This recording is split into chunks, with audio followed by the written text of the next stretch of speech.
Eddie Hearn, Sportsman. Eddie, can we just reflect on the evening's action?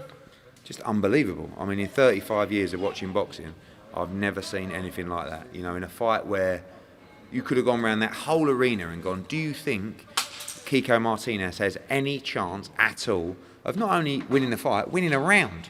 And they would have said no.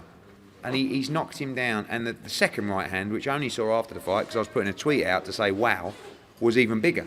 It was a brutal knockout. And Kiko Martinez, you know, writes his own history tonight. History for British boxing and Spanish boxing as well, which is on fire at the moment. You know, with the Sandor Martin win against Mikey Garcia and now this. You've been in the changing room with both fighters. What have they both had to say? How are they both feeling? Obviously, Kiko Martinez can't believe it, you know. And the reason I chose Kiko Martinez is because I knew he'd never give up.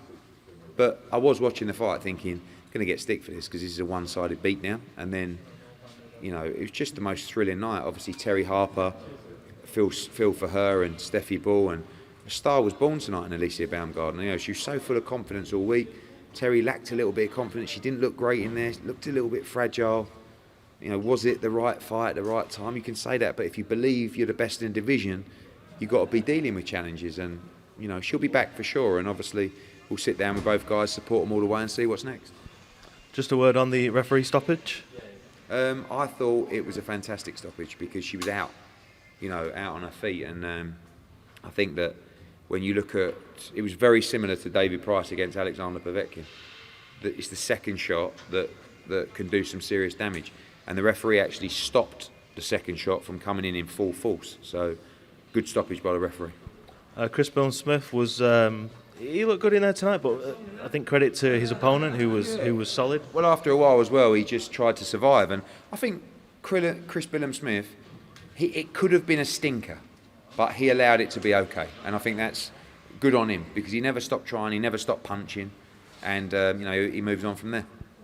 Just running down the card, just a few word on some of the other fights. Stevie Levy and William Cawley. Yeah, Will Cawley looked really good. Good win for Stevie Levy, Raven Chapman, Akib Fayed. Really good fight between Flint and Hunt. Saved me the money on the knockout bonus. And I thought Dante Dixon looked really good. And shout out to Jordan McCrory for always trying. Just a stunning card.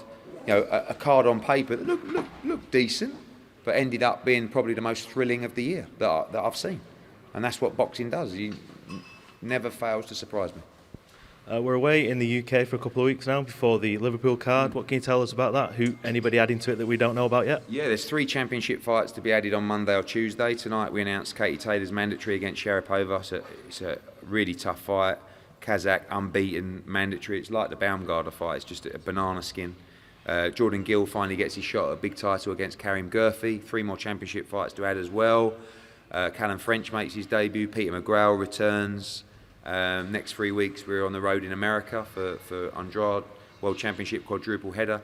Teofimo Lopez against Cambosos, Devin Haney against Jojo Diaz, and then we come back for 2 massive shows in the UK. Quite frankly, we are the absolute fucking bollocks. On Tuesday you said that on the Manchester card there was a championship fight to be added. Can you tell us any more about that? You'll find out this week. European title fight added this week. Finally, just looking into next year, you've got a hell of a schedule coming up, as you've just said.